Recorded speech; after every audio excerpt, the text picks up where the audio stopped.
Muy buenos días, muchas gracias a todos por estar acá, especialmente a los expositores que nos van a acompañar en el día de hoy. Contarles que para FARO UDD y para la Universidad del Desarrollo es un honor tenerlos, es un honor dedicar un día completo precisamente a pensar la universidad, que creemos que es un tema que requiere atención, especialmente en los últimos años, no solamente en Chile, sino que en el resto del mundo.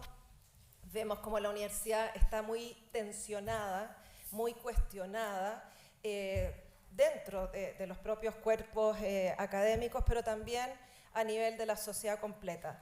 Una sociedad libre, una sociedad democrática tiene que tener buenas universidades y eso implica universidades que se puedan financiar, que se puedan sustentar, pero también universidades que trabajen autónomamente, sean libres, exista libertad de cátedra. Nosotros al menos creemos en eso y nos estamos asimismo enfrentando un montón de otros desafíos que no sabemos hacia dónde nos van a conducir.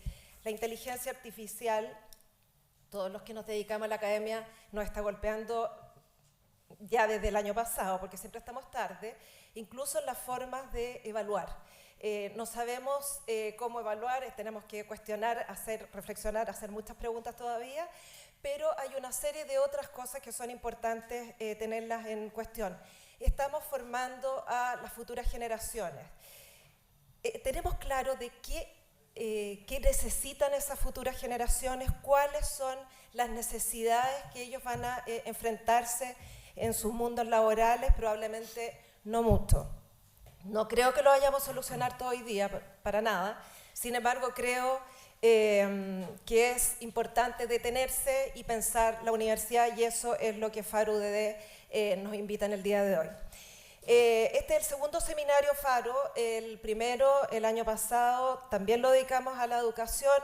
La idea es tomar un tema que lo podamos abordar de manera multidisciplinaria, y en esa oportunidad fue Mirada sobre la educación en Chile, cuyas ponencias se recogen en este libro, que va a salir prontamente. Tratamos de que fuera hoy, pero tuve un problema con un gráfico, ese fue nuestro único problemilla, pero bueno, va a salir, se va a lanzar, estarán obviamente cordialmente invitados. Y la idea y la invitación también es a repetir esta dinámica y que las ponencias, por supuesto aquellos que quieran, se integren en un libro también dedicado a pensar la universidad.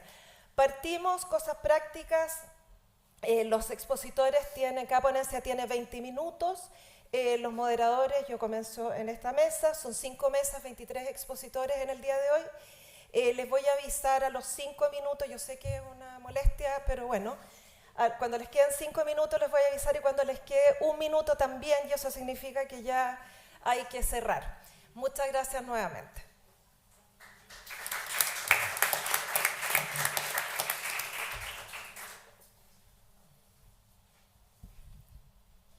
Muy bien, ¿está funcionando esto?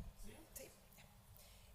Partimos entonces en la mesa número 1, llamada Reflexiones en torno a la Universidad del siglo XXI. Comenzamos con Carlos Williamson, es investigador de la Universidad Católica. Estás en CLAPES, Carlos, de la universidad, miembro del Consejo Nacional de Educación y ex rector de la Universidad San Sebastián. Sin duda se me están quedando un montón de cosas de su larga trayectoria, pero en honor al tiempo vamos a comenzar con su ponencia titulada Vigencia de las Humanidades en la Universidad.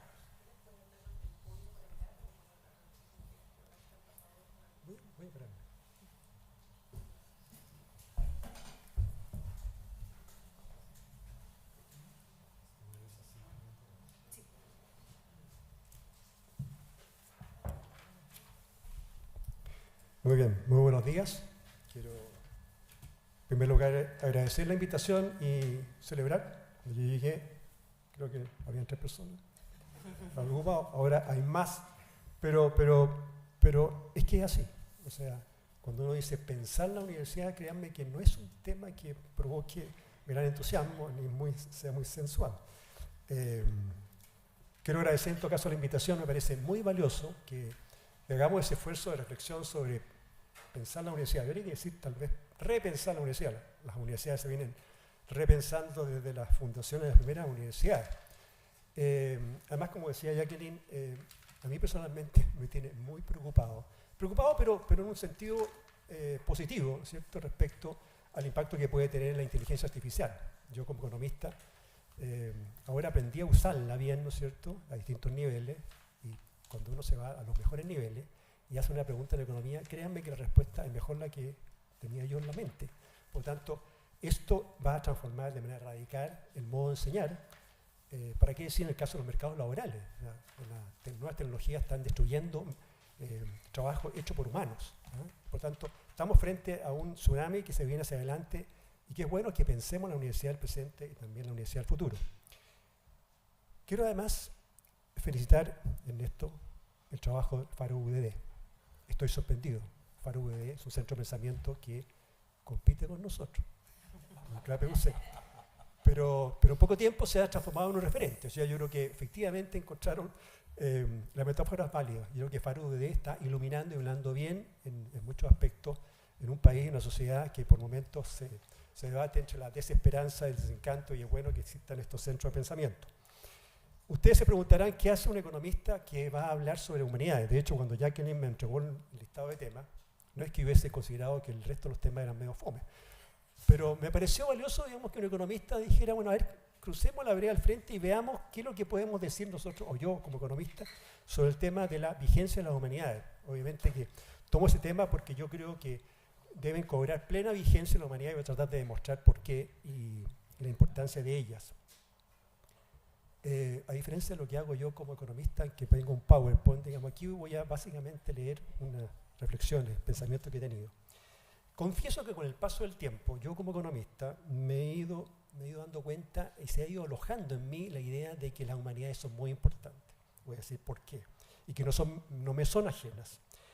Confieso también que me inquieta escuchar hoy día a la juventud más que antes, ¿no es cierto? Cuando uno dice, mis hijos, me pregunto, bueno, ¿y curso lectivo? ¿Por qué no historia, filosofía, letras? Ay, papá, pero ¿para qué sirve? La cuña hoy día es ¿para qué sirve? De modo que este manifiesto de Nuccio Ordini, la utilidad de lo inútil, ¿no es cierto?, de alguna forma está ilustrando una realidad. Yo creo que las humanidades efectivamente prestan utilidad, ¿eh? Y prestan utilidad precisamente para profesiones como la nuestra, o como la mía, ¿no es cierto?, como ciencia social, la economía, y voy a decir por qué. Yo cuando hago mis cursos de economía parto inicialmente hablando sobre de dónde viene la palabra economía. Como sabido, proviene del griego oikonomicus, que significa oikos, casa, orden, y nomos, orden. La economía, por lo tanto, es un ordenamiento correcto de los bienes de una casa. Con ello busco que el estudiante comprenda, primero, la necesidad de administrar bien la escasez, parte de la economía, y por lo tanto, asignar bien los recursos económicos, y eso ocurre en el interior del hogar, de la familia o la sociedad. Y segundo, se pregunta si todo lo que ocurre en el entorno familiar o social puede y debe ser mediado por relaciones de intercambio, de oferta, demanda y de precio. O bien, si deben existir espacios donde solo cabe la gratuidad, la donación, el afecto, es decir, aquello que tiene valor, pero que no tiene precio de transacción. Por lo tanto, los llevo a reflexionar sobre lo que está más allá de la oferta y la demanda y que forma parte de nuestras vidas y sobre todo la cultura, y por ende las humanidades tienen mucho que decir. Para el economista ordoliberal William Röpke, que también lo uso como referente, ¿no es cierto?, la economía de mercado es el único sistema armonizable con la libertad del hombre y con la estructura del Estado, que ofrezca seguridad y garantice la prevalencia del mercado. Finalidad que solo puede conseguirse cuando se reconoce que la economía de mercado no lo es todo, sino queda inscrito en un orden superior donde se reconoce que cosas auténticamente decisivas están más allá de la oferta y la demanda. Luego me paso a Adam Smith, padre indisputado de la economía y quien, además de ser un gran economista, fue un filósofo moral, quien tradujo su visión de la economía como ciencia social, y pongo énfasis en lo social por medio de las dos obras monumentales, La riqueza de las naciones, tiene que ver con justamente el Homo economicus, y la teoría de los sentimientos morales, bastante menos conocida, ahora más conocida que antes, donde el filósofo escocés desarrolla el crucial aspecto de la simpatía. La simpatía es ponerse en el lugar del otro, entendiendo y evaluando sus circunstancias. La simpatía contribuye a discernir lo moralmente correcto de lo incorrecto. Un sentimiento penetrado por la razón, lo que supone que hay de por medio una cuota de razonamiento y comprensión, y desde luego comparte raíces con la ética aristotélica. Segundo, hablo de Adam Smith, que hace una robusta defensa moral del interés propio. El interés propio no es lo mismo que el egoísmo y se relaciona con la virtud de la prudencia. En consecuencia, los humanos somos lo uno y lo otro, agentes morales que podemos buscar legítimamente el bien propio, pero a la vez no podemos realizarnos como personas libres sin una preocupación por quienes nos rodean. Al respecto, recordar que Aristóteles en la política, como agudo observador, tenía un categórico veredicto al decir que, abro comillas, el hombre que no puede vivir en sociedad o que no tiene necesidad de hacerlo por ser autosuficiente, o bien es un animal o un dios. Y en esa línea me traslado a la metodología de la economía y la distinción entre economía positiva, lo que las cosas son en la realidad el ser de las cosas, de lo que las cosas deben ser en esa misma realidad, objeto de estudio de la economía normativa. En eso los economistas hemos sido poco claros para entender cuándo está en un ámbito o en otro. Cuando el economista habla de tal o cual política económica, es mejor que otra opción está en el campo de la política. Y entonces la economía adquiere un tono de ciencia moral donde hay de por medio un juicio de valor. Y por ello hace sentido, mucho sentido a mi juicio, lo dicho por von Hayek, ¿no es cierto?, Premio Nobel de Economía, en el dilema de la especialización, al decir que, abro comillas, un físico puede ser solo un físico, pero el economista que solo es economista no puede ser un buen economista, e incluso puede ser perjudicial y puede constituir un verdadero peligro. Parece importante entonces que los economistas que se desempeñan en el ámbito público de la política tengan una buena base humanista. Al rescate de las humanidades, fuese un poco mi pretensión, ¿cierto? Pero ¿qué humanidades? Ustedes recuerdan con cierta audacia, un economista, colega, amigo, Sebastián Edwards, declaró hace tiempo atrás que en Becas Chile debía eliminar todas las becas que iban hacia las humanidades. Quedó ardió Troya entre los intelectuales de las humanidades, algunos, no todos, pero la polémica creció todavía cuando dijo, no, a un momentito, me refería al estudio de las humanidades con minúscula, capturadas por perspectivas y doctrinas que Edwards cataloga de ideologías, como el feminismo radical, la división del mundo entre opresores y oprimidos, cierto antirracismo, el postcolonialismo, el neopopulismo y el postestructuralismo. Y también habría que agregar el frenesí identitario, que anega todas las humanidades. No así, dice Edwards, de aquella tradición de las humanidades con mayúscula cuyo canon arranca de los clásicos griegos. Al respecto, me gustó mucho una columna escrita por el escritor Gonzalo Contreras en Arte y Letras del Mercurio, citando al filósofo George Steiner, para quien las primeras, las ideologías, serían poshumanidades o subhumanidades, donde la palabra se base en retirada por el paso desde la cultura clásica, constituida a partir del verbo, hacia una subcultura de balbuceo de metalenguajes y la inmediatez del presente, lo que hace imposible el diálogo con los clásicos. El postestructuralismo supone el debut de la cultura de la sospecha. No importa quién escribe, solo importa apuntar a las fuerzas sociales y reaccionarias de la época como una representación de clase en un momento histórico determinado. En ese sentido parece existir una suerte de asedio a las humanidades clásicas. Hablemos entonces de las humanidades, con mayúscula, en su origen. Históricamente, voy a pasar rápido porque seguramente muchos de ustedes saben, históricamente las humanidades tienen su raíz en la antigua Grecia y en la cultura romana. La idea griega de una paideia, es decir, de una educación integral de los niños, con énfasis en su desarrollo intelectual, moral y psicológico, tenían a vista promover el florecimiento humano que los griegos llamaban eudaimonia, es decir, contar con buenos ciudadanos para que vivieran bien y contribuyeran a la polis. El currículo apuntaba a instruir en lenguaje, filosofía, matemáticas, ciencia, arte. Los romanos, por su parte, se referían a las artes liberales, programas de estudio para dotar a los ciudadanos con habilidades para ejercitar la libertad y participar activamente y con sabiduría en la vida cívica. Los cursos se agrupaban en el trivium, gramática, lógica y retórica, quadrivium, aritmética, geometría, música y astronomía. Todas las disciplinas formaban parte de las 7 artes liberales y fueron la base del currículo general de las universidades medievales. De este modo, las humanidades surgieron como esfuerzo sistemático para que los humanos tuviesen respuestas a su autocomprensión, es decir, comprenderse a sí mismos y en su relación con otros y en los modos en que las personas construyen y experimentan sus vidas. De modo que al hablar de las humanidades estamos invocando un conjunto de ideales y sensibilidades. El razonamiento cualitativo por sobre el cuantitativo, la celebración de lo interpretativo o ambiguo por sobre la certeza, la cautela frente al positivismo, un interés supremo en el sujeto del conocimiento por encima del objeto del conocimiento y finalmente la valoración de lo particular por sobre lo general. Cuando uno habla de las universidades, ¿no es cierto?, de la modernidad, citan nuevamente algunos referentes conocidos. Para Kant, el ser humano estaba destinado por su razonamiento a vivir con otros, a cultivarse y civilizarse él mismo y a moralizarse por medio de las artes y las ciencias. Para los filósofos alemanes, la universidad y en particular la Facultad de Filosofía era la base fundante del proyecto de desarrollo humano. La creación de la mente humana por encima de la técnica y de lo útil o necesario representaba un ejercicio intelectual que constituía un fin en sí mismo. Max Weber, en Scholarship as Vocation, sostendría que tal vez el conocimiento interdisciplinario de que se hablaba en esa época estaba muy limitado para ayudarnos a dar respuesta a nuestras inquietudes morales y por ello, en la medida de lo posible, debe conducirse, decía Weber, libre de valor o sin presupuestos morales, sentencia que fue interpretado en su época como un requiem para la incipiente idea de la unidad del conocimiento. La influencia de von Humboldt a fines del siglo XIX sería decisiva en la organización de la universidad moderna. Humboldt declaraba que la razón de ser de la universidad es la síntesis de conocer, por un lado, para formar al sujeto. La universidad, en ese ideal, debía procurar la unidad del conocimiento como una norma epistémica y ética. De acuerdo con este propósito normativo, la universidad debe combinar la creación y transmisión del conocimiento, lo objetivo, con la formación del conocimiento, lo subjetivo. Había, por tanto, un ideal que era, en el fondo, la síntesis del saber universal. Hablemos sobre esto. Me hace mucho sentido, tiempo atrás, en la revista Humanitas, que el filósofo Jorge Peña escribe en el siguiente sentido al decir: el ser humano es una realidad compleja porque contiene en sí todas las dimensiones de la realidad física, química, biológica, psíquica, espiritual y cultural.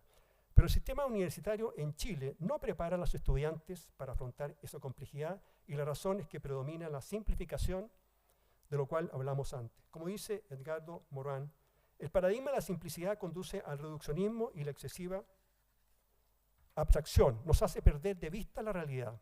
Se separa el cuerpo del alma, los hechos de los valores, la naturaleza de la cultura, el individuo de la sociedad, el cerebro de la mente, la fe de la razón y el sujeto del objeto. Pero la realidad es compleja y esta simplificación empobrece el conocimiento porque separa lo que debe estar junto. La verdad no se puede alcanzar en la separación, sino en la conjunción, en la unidad, en la integración de los saberes.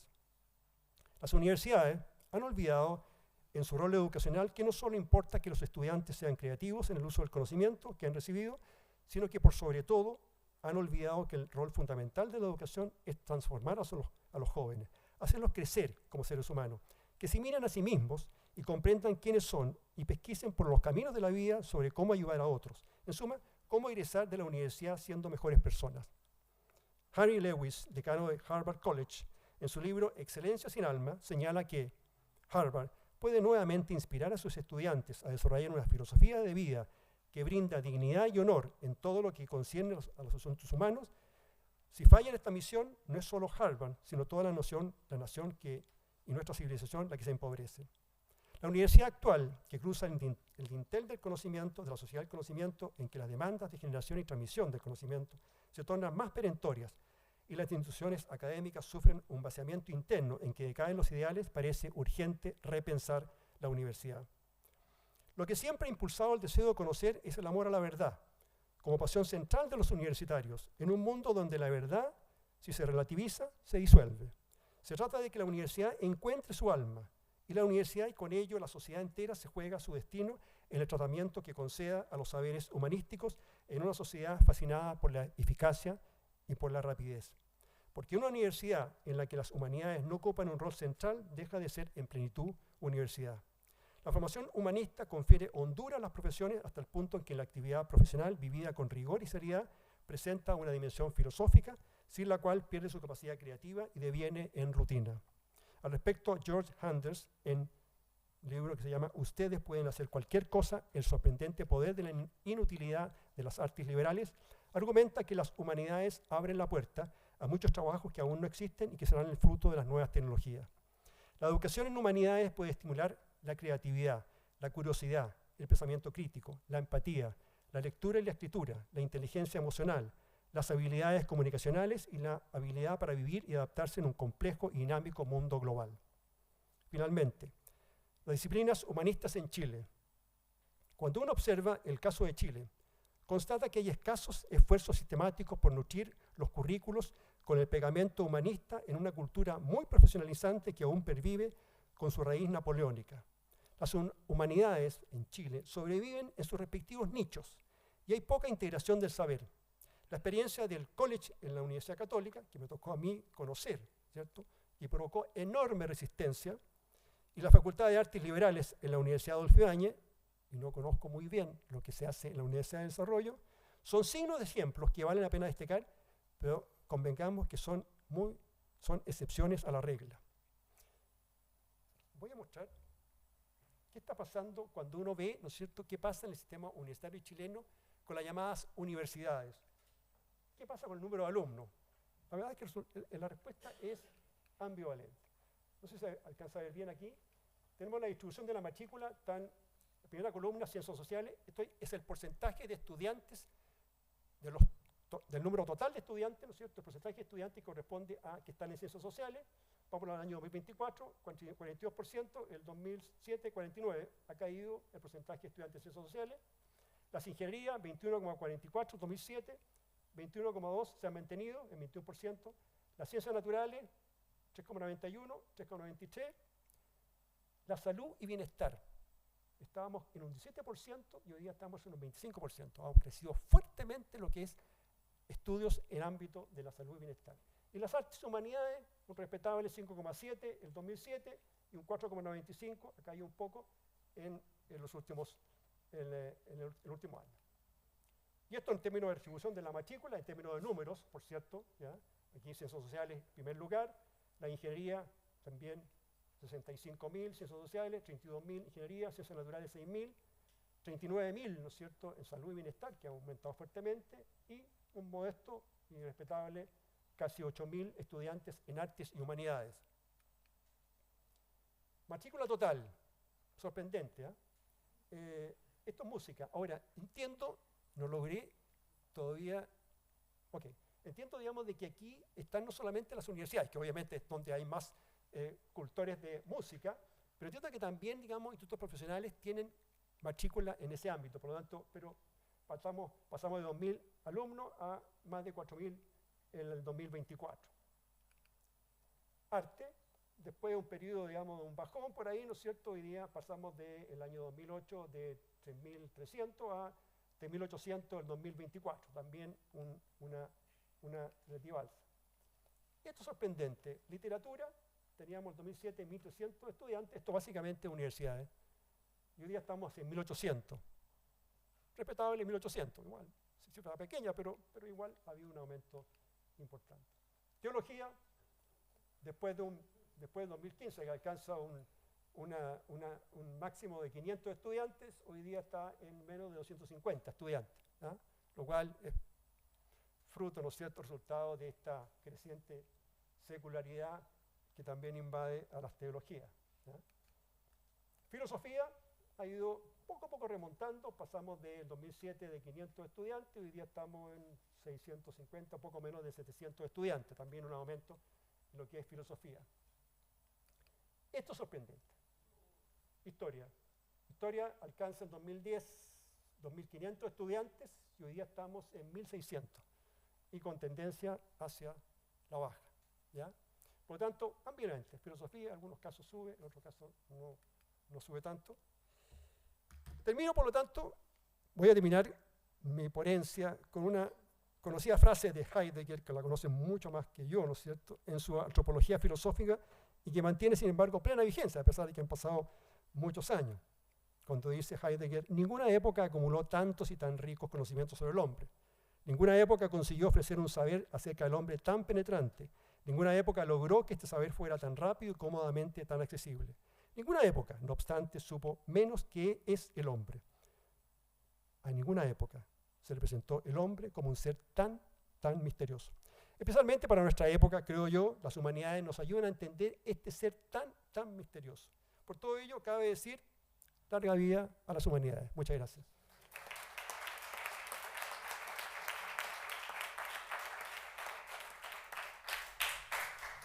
Muchas gracias, Carlos. Acabo de descubrir que soy un bien escaso como historiadora, por lo tanto valgo más. Hay que verle el lado bueno. Bueno. Vamos a seguir con Claudio Zapelli y Patricio Órdenes. Bueno, ellos son de la casa. Claudio, doctor en Economía en la Universidad de Chicago, profesor investigador de FARO UDD. Patricio, ingeniero comercial y magíster en políticas públicas de la Universidad Católica, profesor e investigador también de FARO UDD. Su presentación se llama Desafíos de la Educación Superior en Chile, evidencias y reflexiones desde la economía. Bueno, buenos días. Bueno, voy a partir haciendo como una especie de nexo entre lo que dijo Carlos. Uno de los temas importantes que yo voy a tocar es que para pensar el mercado universitario, vamos a usar términos económicos acá para razonar, hay un grupo de universidades que los vamos a llamar de calidad alta, para lo cual las reflexiones de Carlos aplican.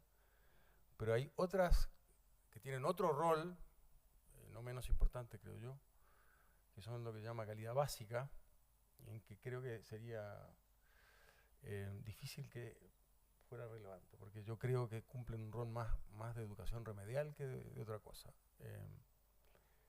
Pero todo esto para demostrar cómo las reflexiones de Carlos también aplican a lo que voy a decir yo, porque yo voy a ser un poquito más aterrizado en términos del marco analítico. Entonces, ¿qué es lo que hace el trabajo? Bueno, las reflexiones parten a raíz del libro de Pablo Ortúzar, Sueño de Cartón, que muchos de ustedes conocen. Yo lo encuentro un texto desafiante, tiene algunas cosas muy interesantes, pero que cuestiona el rol de la universidad, ¿verdad? Cuestiona el aporte o el valor que la universidad le está dando a la sociedad, en un sentido amplio. Y eso, si uno lo conecta con la investigación que está realizando la Fiscalía del Mercado de Educación Superior, lleva a pensar que hay algún grado de cuestionamiento, y eso invita a una reflexión. Voy a hablar de algunas cosas, esto es como un popurrí. Yo espero que en el texto la hilación entre todos estos temas esté más claro de lo que yo voy a poder hacerlo ahora, pero bueno. Vamos a hablar de las tasas de retorno. Las tasas de retorno es la forma que la economía mide el aporte de las universidades a la sociedad en términos de su productividad. La idea es que hay una inversión de tiempo, de dinero, que tiene un retorno en un mayor salario. Entonces tenemos beneficios, tenemos costos y se puede estimar una tasa de retorno a esa inversión inicial. Ese es el marco analítico. Es algo que se hace desde hace muchísimos años.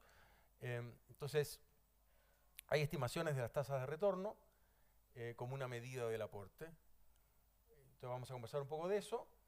Después, el tema del análisis competitivo, del tipo de análisis que podría hacer la Fiscalía Nacional Económica, tiene que ver con el área que en economía se llama organización industrial. Es el análisis de un sector productivo, de servicios, lo que fuera, ¿verdad? Desde el marco de la competencia o las amenazas a la competencia que podrían existir. Entonces vamos a reflexionar un poco sobre eso, y es ahí donde yo voy a recomendar que ese es un marco analítico de lo que se llama diferenciación vertical. Pero ya voy a explicar eso en un ratito.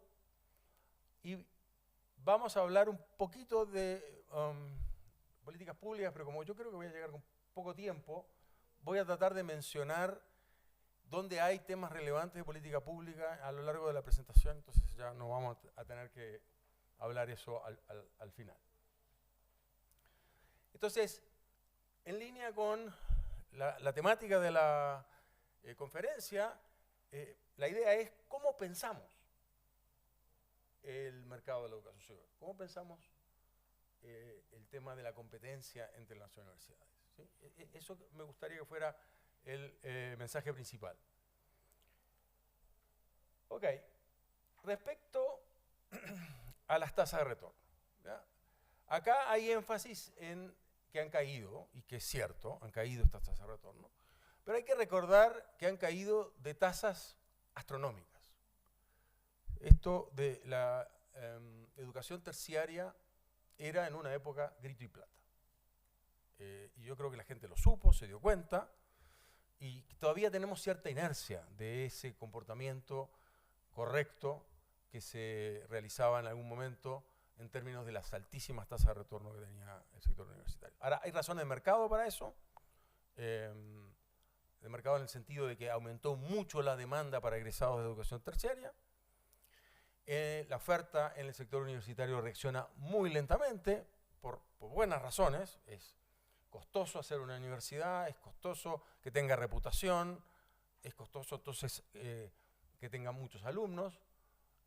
Todo ese proceso es bueno, pero hace que aumentos importantes de la demanda tengan como consecuencia aumentos importantes en los salarios de los egresados, pero eso es una señal de mercado de que necesitamos más graduados universitarios, ¿no? Y esta señal, como pasa también como reacción de mercado, lleva a más graduados, a más universidades, más matrícula, más graduados, y eso tiene como consecuencia una caída en la tasa de retorno. Todo esto es esperable, ¿sí? Podría ser.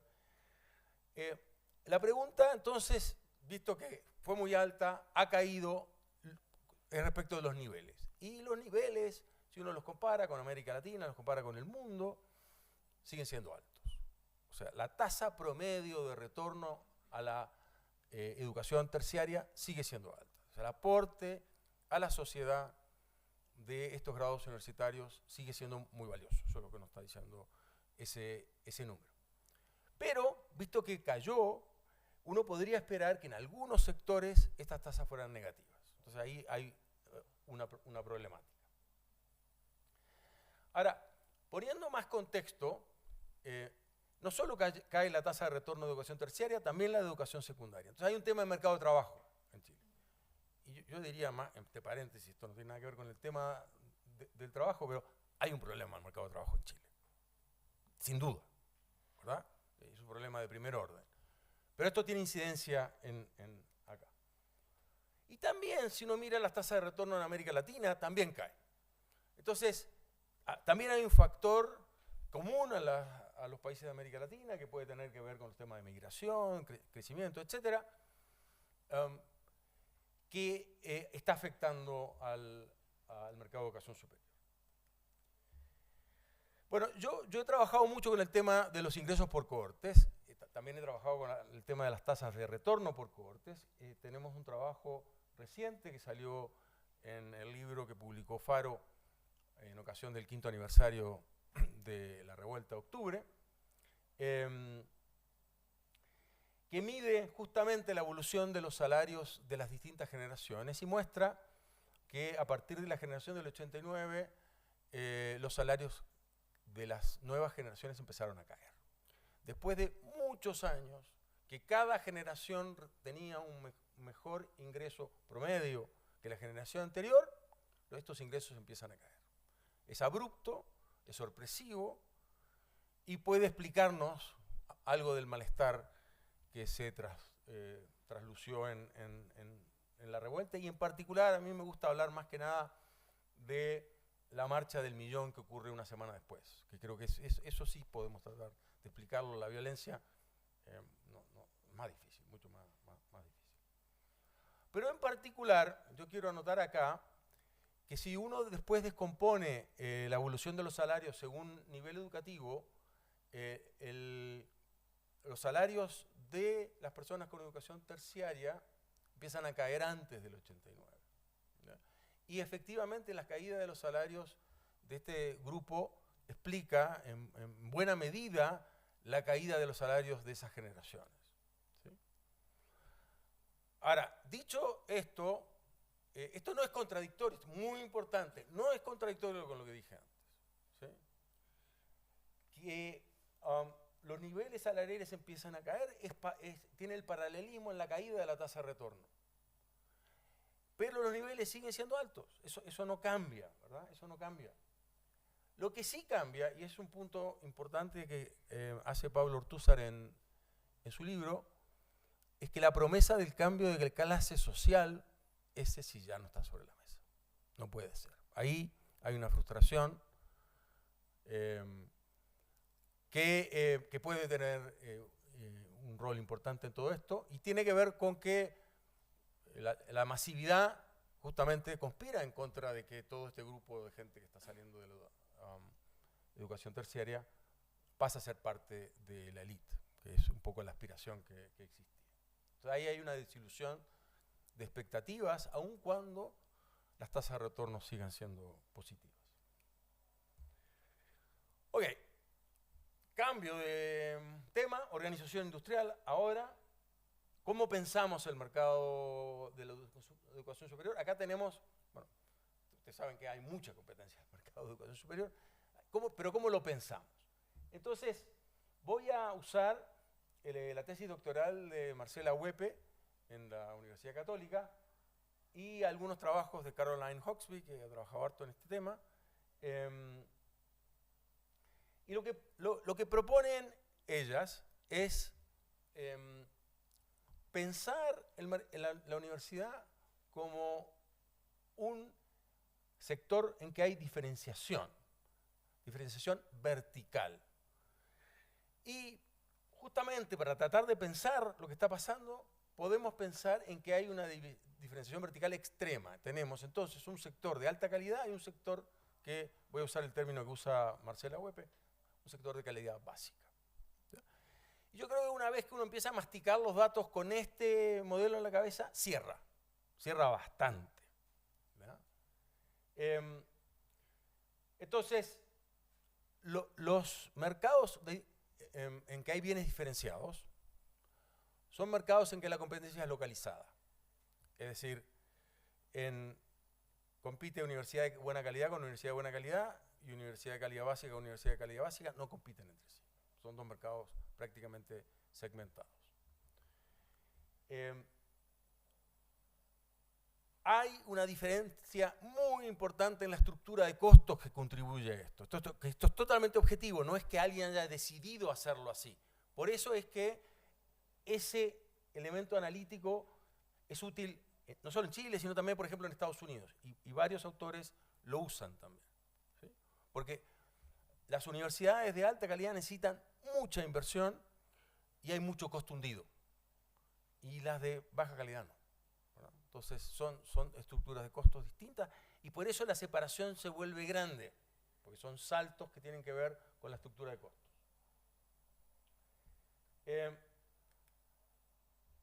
Ok, esto básicamente lo dije. A ver, algo de política pública entonces.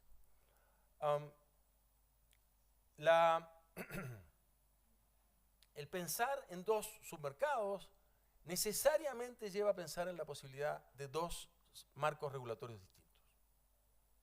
¿Sí? Al menos pensarlo. ¿Necesitamos dos marcos regulatorios distintos? Yo creo que es algo que puede ser. Y ahora voy a dar algunas de las razones. Las universidades de alta calidad son nacionales. Las universidades de calidad básica son locales. Más allá que puedan tener locales en muchas ciudades y tener un holding, ¿verdad? Eso no tiene nada que ver. La Universidad Nacional se planta y dice que los alumnos vengan a mí. Y la universidad local dice, yo voy a ir a donde están los alumnos. Son dos posturas completamente distintas. También hay disponibilidad de horarios muy distintas. Puede ser que haya clases todos los sábados, por ejemplo. En fin. Y los requisitos de entrada son mínimos. De hecho, en Estados Unidos existe el Open Enrollment. Yo solo tengo que entrar por la puerta y pagar la matrícula. Y nada más. ¿Qué diferencias tienen estos sectores que pueden ameritar distintos marcos regulatorios? Bueno, hay mayor heterogeneidad y hay menos información. O sea, hay más información sobre instituciones que tienen influencia nacional que instituciones que tienen influencia local. ¿No? Y el hecho de que la competencia se plantee como local, o sea, solo compiten conmigo en Temuco aquellas instituciones que tienen locales en Temuco, implica que la competencia es menor. ¿Sí? Entonces Entonces, ahora, que sea preocupante o no, es otro tema, ¿verdad? Pero lo que estoy planteando es que hay una diferencia cualitativa. Si juntamos con que este mercado de calidad básica recibe alumnos con menos experiencia, primera generación universitaria y demás, ahí se genera algo complicado, ¿verdad? En que puede pasar que si esa persona hubiera tenido toda la información de partida, no hubiera hecho lo que hizo. En fin, entonces hay que pensar en el tema de la información, muy importante para este submercado. Ahora, otro tema de política pública tiene que ver con la gratuidad. La gratuidad, si estamos pensando que hay un problema en este subsector, le echa parafina al problema. ¿Sí? Bueno, la gratuidad tiene un montón de otros problemas, pero eso es para otro día. Ya, hicimos números de dos cosas. Primero, todo análisis competitivo parte por el análisis de los índices de competencia. Acá está el índice de Herfindahl-Hirschman, que es una medida de la concentración, usa las participaciones de mercado de las empresas, en este caso de las universidades, según la participación por número de matriculados. Hay estándares que nos dicen cuando estos índices tienen niveles preocupantes o cuando los cambios en este índice son preocupantes. Lo cierto es que, para resumir bien brevemente lo que obtuvimos, los niveles son bajos. O sea, si uno se va a tener, los niveles del índice son bajos, que quiere decir que no hay problemas competitivos. El índice, el HH, no muestran problemas competitivos. ¿Sí? El sector de baja calidad muestra un aumento muy importante en la concentración últimamente, pero en niveles bajísimos. Entonces, bueno, ahí puede ser que uno tenga que trabajar un poquito más, pero en general el mensaje es, pareciera que no hay problemas. Y el último tema, que es el último tema también de política pública, y con esto termino, es que hablamos de información. ¿Qué institución nos da esa información, nos da los elementos, le da a los alumnos los elementos para tomar decisiones? La CNEA. Eso es lo que está en el marco normativo diseñado. Y yo creo que sobre la base de los números que estuvimos con Patricio mirando, el contenido informativo de lo que es la CNEA ha ido disminuyendo marcadamente. ¿Sí? Es como que yo le diera a todos los alumnos un 6 o un 7. O sea, ya. La verdad son tan homogéneos, ¿no? Ha aumentado sensiblemente la media de años de acreditación y eso no me preocupa, eso podría ser bueno inclusive, pero ha disminuido el coeficiente de variación, que es una medida de dispersión, de forma muy importante, cayó en 60%. Entonces yo abro la pregunta, después la trataremos de masticar un poco, abro la pregunta de si no está perdiendo poder informativo el sistema de acreditación. Mi respuesta es, mi hipótesis es que sí, y que ahí hay un problema que tenemos que resolver. Muchas gracias.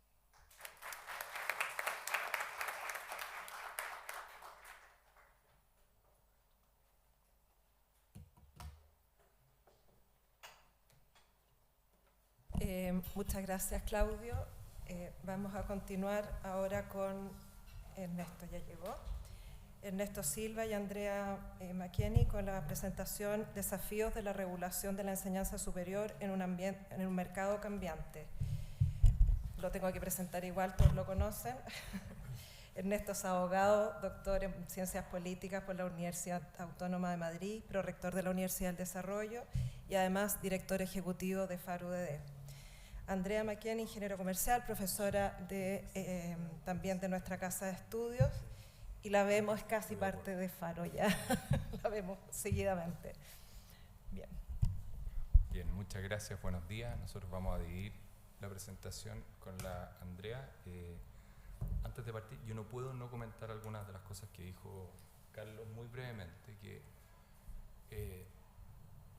alumnos universitarios hoy día buscan mucha especialización, pero uno escarba unos segundos y lo que hacen son preguntas más de fundamentos morales de las cosas.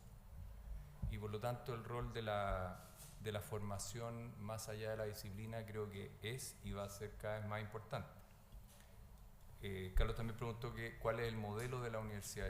Yo solo quiero explicar, ya que estamos pensando la universidad, lo que nosotros hemos pensado y cómo lo estamos implementando paso a paso. Es un proceso gradual. En Faro nosotros nos inspiramos en el modelo de Oxford de PPE, de Politics, Philosophy and Economics, porque nos pareció que era una buena manera de abordar lo que requiere una formación universitaria complementaria a la disciplina. Es decir, entender cómo funcionan los actores y los agentes en términos de incentivos, restricciones, etcétera, y la relevancia que tiene la economía. En segundo lugar, entender que esas acciones se dan en un contexto de personas o seres humanos que administran poder y que compiten por él, y por lo tanto es entender la política, pero que ello es algo vacío si no se reflexiona sobre las preguntas fundamentales, sobre la naturaleza del ser humano, el sentido del funcionamiento en sociedad, la proyección hacia el futuro. Y la manera en que tomamos este modelo de PPE fue partir por un piloto que ya lleva 2 años, que es un magíster de Filosofía, Política y Economía, que creo que está avanzando con éxito.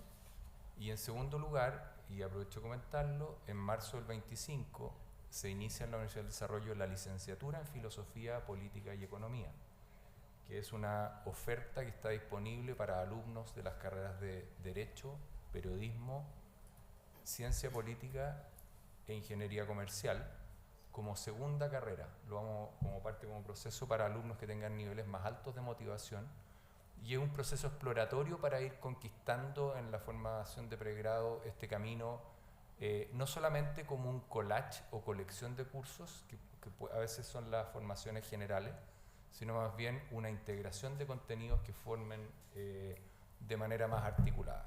Por último, también como ejercicio, el 2025 se inicia lo que se llama una trayectoria, o sea, todo alumno de la Universidad del Desarrollo va a poder tomar una trayectoria en Filosofía, Política y Economía como set organizado de cursos para recoger un poco esa formación de la cual estamos hablando. Y ese es el estilo con que la universidad lo habla. Nuestra presentación de hoy, que hemos trabajado con Andrea McKinney y también con María Ignacia Arellano, que está por allá, lo que busca es poner sobre la mesa no respuestas, sino más bien algunas preguntas sobre cómo el sistema universitario chileno está siendo capaz de acompañar o no los desafíos que tiene Chile en los próximos años, o como habla este panel, la universidad del siglo XXI.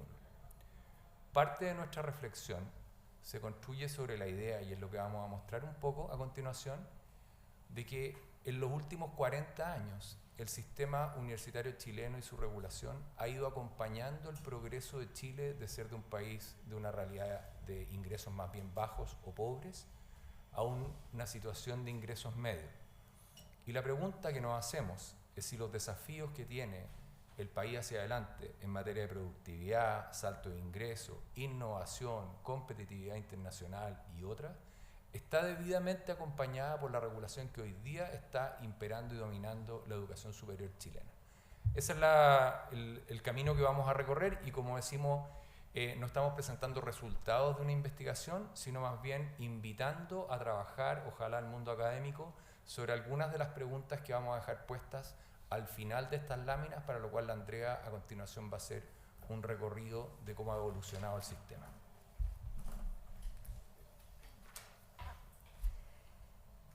Ok, tal como vemos, los países enfrentan un desafío de ingresos medios.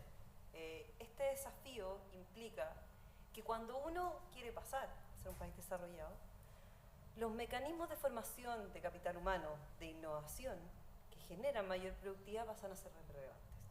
Es muy distinto un país en el fondo de ingresos pobres, tal como en el fondo decía Ernesto, a un país que efectivamente ya está en lo que incluso se ha denominado en literatura y en la economía la trampa de los ingresos medios.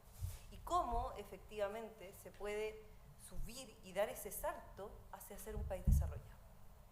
Cuando hablamos de formar capital humano, una de las cosas relevantes es quiénes efectivamente forman ese capital y la responsabilidad que tiene la educación de un país en esa formación y en esa formación innovadora y en esa información que efectivamente permite dar esos saltos. Pero como todo mercado, como todo sistema, se inserta en un marco de políticas, de legislaciones y de regulaciones que marcan la cancha. Y en ese contexto lo que estuvimos explorando es, bueno, está ese marco regulatorio, esos límites, esa cancha tan bien puesta, de forma de que se generen esos incentivos para formar un capital humano en un mercado que hoy día es cambiante, es dinámico y necesita en el fondo seguir creciendo, y de ahí parte en el fondo este trabajo. Pongámonos en el contexto en Chile, desde los años 1980 y con toda la apertura y las regulaciones que hubieron en ese entonces, Chile dio saltos importantes en términos de acceso, oferta, competencia y financiamiento del sistema de educación superior. De hecho, se logró pasar en el fondo de las que apuntaban desde los 200.000 estudiantes a 1,5 millones en el fondo, y efectivamente tuvimos curvas de acceso positivas. No solo se dio en términos de acceso del número de estudiantes, sino que en tipos de instituciones. Ya no eran solamente universidades, aparecieron los profesionales, aparecieron los centros de formación técnica, y también una diversidad en el fondo en donde la descentralización pasó también a hablar de sedes más regionales, lo que hablábamos antes, sedes locales, y donde efectivamente, y si uno ve la curva abajo, se puede observar cómo la demanda se fue empezando también a distribuir. Y eso en el fondo es parte de la evolución que ha tenido el sistema. También se vio acompañado de políticas de financiamiento que partieron probablemente en su minuto antes con un financiamiento más familiar y después se fueron accediendo a los créditos en el fondo universitarios, fondos fiscales, el crédito con el del Estado y los sistemas que tenemos hoy día tanto de gratuidad como en el fondo el reciente anuncio del FES. Cosas importantes que acá es que en el fondo hasta hace un tiempo el financiamiento o la política de financiamiento estaba más alineada, en primer lugar, o más bien no distorsionaba incentivos del sistema. Y por otra parte, en el fondo estaba alineada con las capacidades que tenía un país de financiar el sistema. Con la gratuidad eso se rompe y hoy día incluso con el reciente anuncio también vemos que en el fondo puede haber una discordancia precisamente en esa capacidad de financiamiento y en esa relación que existe respecto del Estado. Hablemos un poco de la calidad y de lo que efectivamente a nosotros en el fondo nos preocupa dentro del marco regulatorio. Cuando surge el sistema universitario en Chile y cuando se hace esta apertura, una de las principales propuestas o premisas es que el sistema respetaba la diversidad de proyectos educativos. Establecía principios y valores para las instituciones, pero efectivamente lo que decía era decir, mira, una ley orgánica, tiene que haber, el plan de estudio va a ser aprobado por el Ministerio del Interior, y efectivamente alcanzabas la autonomía por distintos mecanismos, siendo la autonomía universitaria uno de los grandes pilares que ha consolidado en el fondo el sistema. Lo cual no es incoherente con pensar que teníamos que avanzar en calidad. ¿Por qué? Porque era importante también resguardar que la formación que estas instituciones daban fuera lo suficientemente efectiva y lo suficientemente buena para que ese alumno saliera bien preparado. Salen los sistemas de acreditación y se avanza en un marco regulatorio que de a poco ha ido sumándose a través de leyes y que se han ido mezclando entre políticas de financiamiento, políticas de calidad, que lleva a preguntarse hoy día, bueno, ¿eso sigue respetando esa diversidad de proyectos educativos? Hoy día el marco regulatorio, o sea, que sigue respetando esa autonomía y eso propio de las universidades, sobre todo cuando hablamos de que los diversos proyectos educativos responden a formar un espectro amplio de población. Y yo creo que ahí está muy alineado con lo que presentaron antes respecto a que también hay distintos en el fondo calidades y obviamente distintas en el fondo personas. Una de las cosas básicas es que el sistema ha funcionado. O sea, no tenemos un sistema de calidad que hoy día haya tenido resultados terribles, sino que efectivamente funcionó con sus límites. Universidades que cerraron, ya sea en el fondo porque no cumplían con los estándares de acreditación, o más bien en el fondo con la promesa que habían hecho de su propio proyecto educativo, y otras universidades en donde el mercado efectivamente reguló por competencia.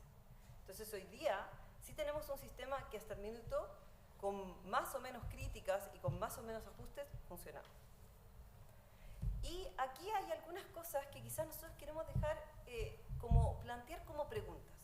Cuando uno habla de un marco regulatorio y uno se enfrenta a un sistema regulatorio, a una acreditación, alguien dice, bueno, a ver, ¿qué me están midiendo? Yo hablo de un perfil de egreso, por ejemplo. Yo hoy día quiero agregar que efectivamente, porque es lo que se viene en el mercado, en el fondo, el perfil de egreso del estudiante tiene que incluir tecnología, innovación y otras propuestas. Pero la forma en que me lo vienen a medir y el formulario muchas veces mide mediante un aprendizaje tradicional. Son medición de mecanismos tradicionales que muchas veces no dejan efectivamente ese movimiento del sistema. Y uno dice, bueno, ¿quedó fuera del sistema? No es opción hoy día quedar fuera del sistema. Vámonos al cuerpo académico, los requisitos de posgrado. Podemos hablar de infraestructura. Hay un estándar que dice metros cuadrados por estudiante. Bueno, y el aula virtual, y los sistemas híbridos, la tecnología, cómo hoy día en el fondo hay una mejora. Y acá yo quiero, bien, quisimos ser enfáticos en decir que no somos los únicos que lo hemos dicho. El Consorcio de Universidades Plenas del Estado lo dijo en su minuto y creo que es bien relevante la propuesta que hizo. O sea, dijo, la visión de la universidad que se busca instalar obedece a una tradición conceptual más acorde a otros tiempos, privilegiando los esfuerzos en la organización académico-administrativa por sobre la formación de estudiantes para las demandas del futuro. Entonces la pregunta bien dada es, ¿hasta qué punto el sistema puede efectivamente cercar y básicamente poner límites que podrían estar inhibiendo que formemos efectivamente los profesionales que el mercado necesita? ¿Y acá por qué? Porque efectivamente, cuando los empleadores, y hablando un poco y relacionándolo con esto de hacer estos saltos en el fondo en productividad, los empleadores piden más, el sistema pide más. Ya hablamos de los retornos decrecientes, que en el fondo tenemos un ajuste esperable y tenemos un tema de mercado. Pero también transformación tecnológica, otros actores educativos, y vamos a hablar un poco de esto, el lifelong learning, la irrupción de otras formas en cómo en el fondo la educación se va dando. Nosotros tenemos generalmente el sistema secuencial, pregrado, posgrado, etc. Y hoy día en el fondo esas líneas ya no es lineal. Uno puede en el fondo entender ciertos saltos y otras formas de efectivamente adquirir competencias. Y obviamente un panorama legal laboral en donde Chile conocemos que tiene en primer lugar una de las, en términos de legalidad, más rígidas en el fondo, y por otro lado, que también en el fondo los mismos jóvenes están pidiendo otras cosas, entonces también ahí se provocan ciertas tensiones. Solamente para ejemplificar, esto lo ha hablado el World Economic Forum, tenemos distintos estudios que hablan de las tendencias que van a venir en el fondo el día de mañana y cómo efectivamente se está requiriendo un profesional mucho más global, mucho más avanzado, que efectivamente tenga otro tipo de competencias y que va a ir cambiando y va a seguir cambiando mucho más rápido. Y ahí hay una responsabilidad de la institución que forma a ese profesional de poder ir adecuándose. Lo mismo, lo que estábamos hablando antes, el lifelong learning, y cuánto es lo que los mismos empleadores creen que va a pasar con él, lo que se habla ahora del upskilling, reskilling, new skilling, en el fondo cómo esa misma fuerza laboral se va capacitando permanentemente. Lo que hablábamos también de tendencias, la flexibilidad laboral, el auge de los trabajos digitales, el futuro del trabajo, cómo se delinea, los jóvenes que efectivamente quieren más formación, pero quieren flexibilidad, quieren transparencia, y nosotros también con una serie en el fondo de legislaciones que han acompañado eso, como son en su minuto la ley de 40 horas, todo lo que podemos hablar de esa ley, o la ley de conciliación trabajo y familia, que efectivamente pone ciertos puntos sobre lo que hoy día es la expectativa en el fondo en el mercado del trabajo. Y nosotros sabemos que Chile tiene un desafío. La productividad en el fondo es el desafío de Chile. Lo han dicho diferentes actores. Acá en el fondo nos fuimos a mirar a Sergio Ucío, que fue el último que estuvo hablando, de hecho, recientemente, de este tema. Y el equilibrio que tiene que ver en términos de tres factores: capital humano, innovación y regulación. La única forma de efectivamente que uno pueda dar saltos en esto es tener un capital humano, innovación, y que efectivamente pueda mejorar la productividad. Eso implica trabajadores con otras habilidades y y una, en el fondo, actualización de estas habilidades pertinentes. Entonces, y acá paso en el fondo en esto, llegamos a lo mismo. Tenemos un desafío como país, tenemos una responsabilidad como institución. ¿Tenemos el marco regulatorio que nos permita esto?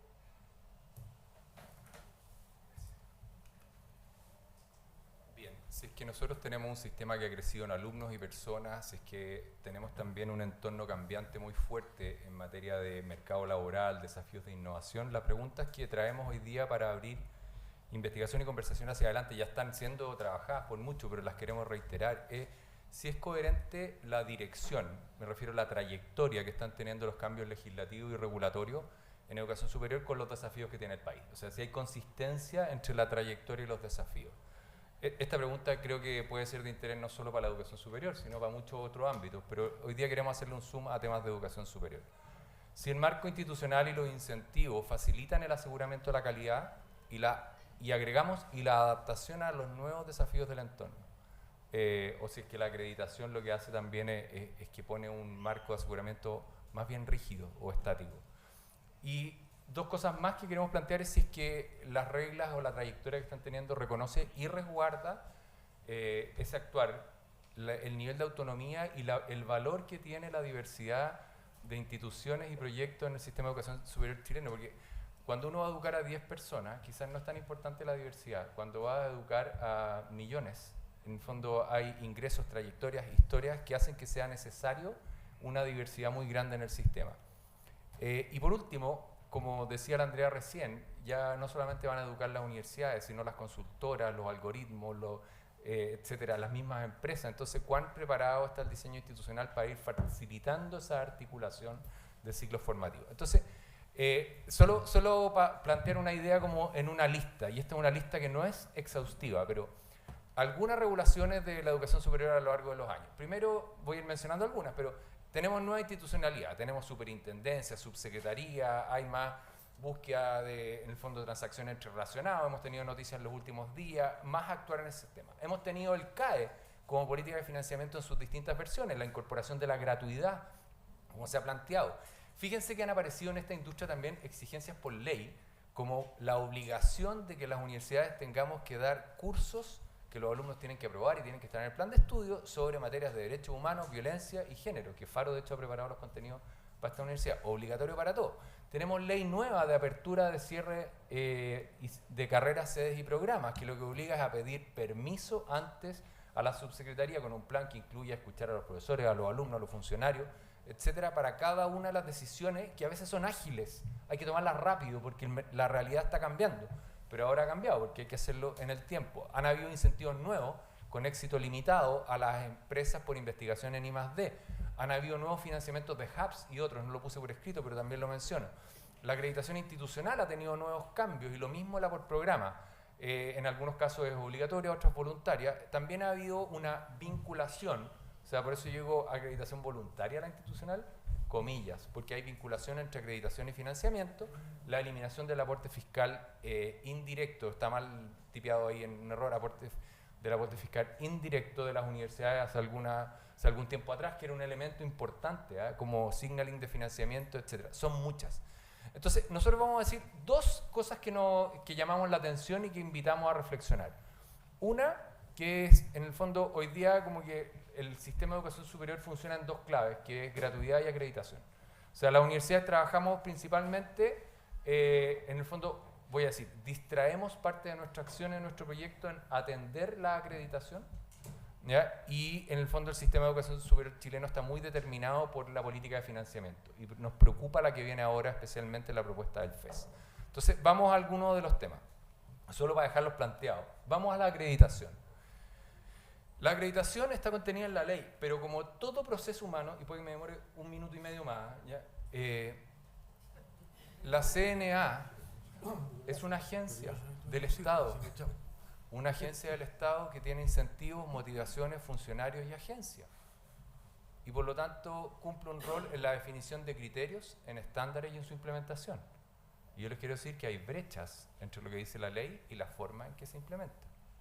Y no solamente en la regulación, ¿ya? Es decir, en la definición de estándares, criterios, etcétera, sino también en los acuerdos de la CNA. en cómo a través de acuerdos obliga a cosas que no están ni en sus propios criterios ni estándares, ni tampoco están en la ley. Entonces, ojo con eso. Segundo, voy a ir tocando algunos. Las evaluaciones las hacen seres humanos.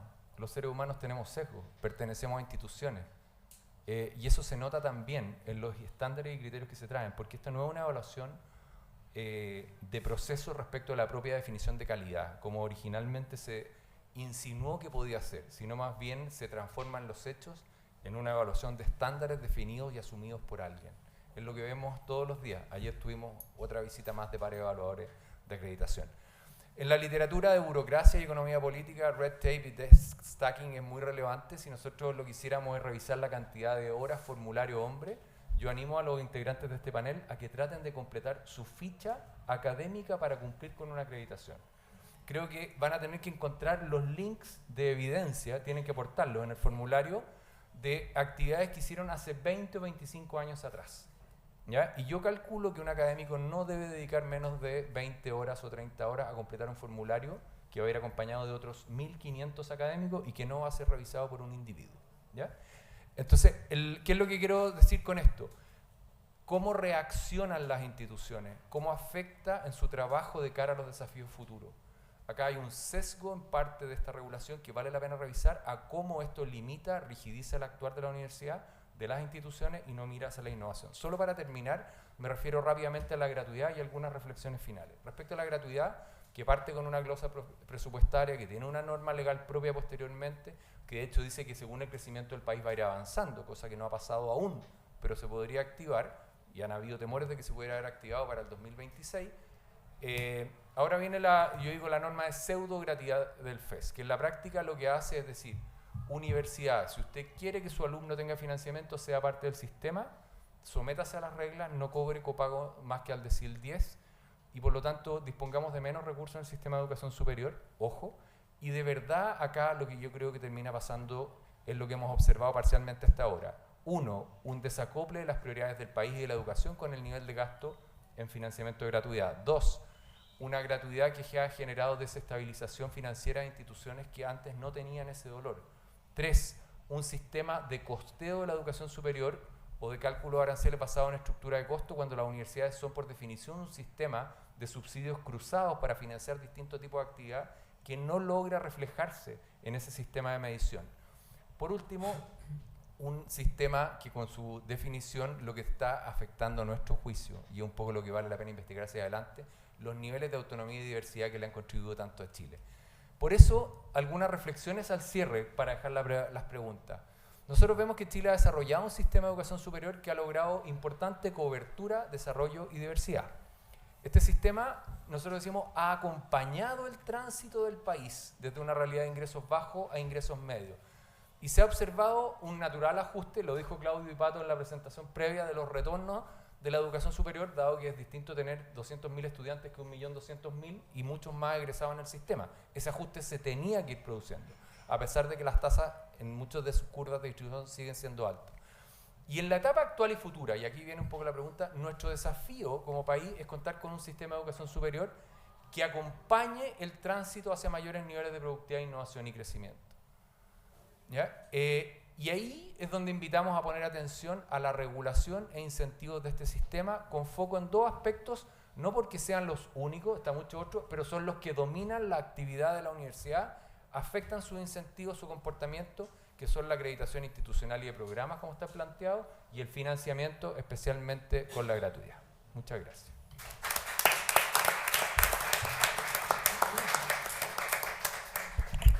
Muchas gracias, Andrea y Ernesto.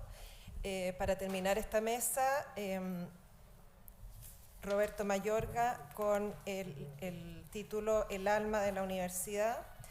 Él es abogado, doctor en Derecho por la Universidad de Heidelberg, en Alemania, y es también profesor de un magíster en Derecho Ambiental de la Universidad del Desarrollo. ¿Puedo? Sí. Muchas gracias por esta invitación a Faro de la Universidad del Desarrollo, particularmente Jacqueline. Quiero mencionar también que el contacto me lo hizo mi colega y amiga Marisol Peña, que es profesora de la Universidad del Desarrollo, que lamentablemente no puede asistir a este seminario. Bueno, cuando uno, siempre sucede, tiene preparada, digamos, una presentación, pero hay otras 3 presentaciones brillantes antes, que realmente copan prácticamente todo lo que uno puede decir. Es complicado. Afortunadamente tengo algunos aspectos que no se han tocado, pero me quisiera referir realmente muy someramente a lo que dijo Carlos Williamson, a quien admiro mucho y me impresiona porque coincido plenamente con su posición de la importancia de las humanidades en todas las carreras de la universidad, ¿ya? Incluso citando a Adam Smith, que la economía es de carácter social, no solamente de carácter matemático. Me voy a referir más adelante muy brevemente a la posición económica, digamos, de Claudio Zapelli, ¿ya? Que yo creo que es una visión, pero es una visión que tiene que ser complementada con otras visiones respecto de lo que es la universidad. Y me quedo con la interrogante, o sea, como abogado que plantea Ernesto Silva y Andrea McKinney, de si las normas, las regulaciones, realmente están facilitando la universidad que queremos, ¿ya? ¿Qué regulaciones queremos? Pero, en todo caso, mi tema es el alma de la universidad. Me he preguntado mucho qué es la universidad, ¿ya? Y la universidad tiene diferentes formas de poder ser definida. Yo quiero definirla, y voy a leer unos párrafos de lo que escribí, ¿ya? Es una corporación y persona jurídica dotada de infraestructura, facultades, decanatos, escuelas, autoridades, planes de estudio, pero eso es la estructura formal de la universidad, ¿ya? La universidad puede ser este edificio, digamos, este campus maravilloso, y a lo mejor si un papá va con su hijo, pone el auto por fuera, y el niñito le pregunta ¿qué es la universidad? Le muestra el campus universitario. Y se pasa por la Alameda y le dice, este es la Católica, el edificio, y más adelante la Chile. Pero ese es el casco de la universidad. Los laboratorios también son elementos que sirven para la universidad. Entonces, ¿qué se entiende por el alma de la universidad? El alma de la universidad yo pienso que son quienes integramos la universidad. O sea, académicos en sus diferentes facetas, docentes, investigadores, pensadores, artistas, estudiantes, incluso el cuerpo que nos colabora a nosotros para que podamos funcionar bien, ¿ya? Entonces, me voy a referir a continuación, voy a leer al concepto de comunidad universitaria, que es mucho más que una organización y no se entiende si es que somos comunidad o no somos comunidad, por la calidad que tenemos. Alfonso X el Sabio ya había descrito la universidad como una común unión de todos sus integrantes. Común unión. Entonces, para no alargarme, pensemos en cuál sería la finalidad de la universidad como comunidad. ¿Cuál sería la finalidad? Porque a partir de la finalidad podemos hacer regulaciones, podemos ver cómo la financiamos, etcétera, cómo nos organizamos, etcétera. La universidad es una comunidad cuya finalidad es la transmisión y el progreso del saber superior. El saber superior, ¿qué se entiende por saber superior? Implica la búsqueda de la verdad, la formación de profesionales y la construcción de una imagen del universo. Esa es la finalidad de la universidad. ¿Qué se entiende? Bueno, la meta de la universidad es el conocimiento, el saber superior. No solo su transmisión mediante la docencia, sino que es la búsqueda de la verdad.